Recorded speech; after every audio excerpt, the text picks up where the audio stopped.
Zee 24 तास एक पाऊल पुढे।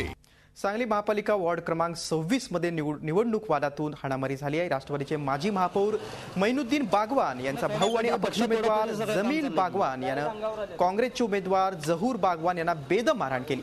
भर चौकात जमील बागवान आणि त्यांच्या सहकाऱ्यांनी जहूर बागवान यांना मारहाण केली आणि त्यांना या मारहाणीत गंभीर जखमी केले। जहूर बागवान यांनी या प्रकरणी पोलीस ठाण्यात तक्रार दाखल केली आहे। तर दुसरीकडे केंद्रीय कोळसा राज्यमंत्री प्रतीक पाटील यांनी राष्ट्रवादीवर निशाणा साधलाय। मिरजेत राष्ट्रवादीच्या लोकांकडून मतदारांना पैसे वाटल्याची घटना दुर्दैवी आहे।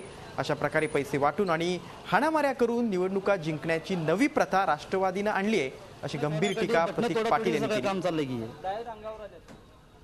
राष्ट्रवादीचे जे उमेदवार आहेत मैनुद्दीन शमशुद्दीन बागवान यांचे भाऊ आणि त्यांचे पूर्ण कार्यकर्ते अंगावर येऊन मारहाण करून बटणं तोडातोडी करून दहशत निर्माण करण्याचा प्रयत्न करत आहेत। आणि आमच्या पाठीमागे राष्ट्रवादी आहे, जयंत पाटील असल्यामुळे आम्हाला पोलिसांकडून कसलाही त्रास होणार नाही असं बोलून पोलिसांच्या समोर इन कॅमेरा पोलिसांची शूटिंग चालू असताना ही मारहाण करत आहे आणि ही दहशत निर्माण करण्याचा प्रयत्न करत आहेत। हे कुठेतरी थांबावं लागणार। अशा पद्धतीची ही निवडणुकीची नवीन प्रथा राष्ट्रवादीने जी आणलेली आहे ती फार चुकीची आहे। या पद्धतीची प्रथा खरोखर जनतेला आणि समाजाला एक लाजवणारी आहे। तर एवढंच मी म्हणेन की सांगली जिल्हा, सांगली शहर या वसंतदादांच्या नावामुळे ओळखलं जातं, त्याची फार मोठी बदनामी या मंडळींनी केलेली आहे। झी 24 तास एक पाऊल पुढे।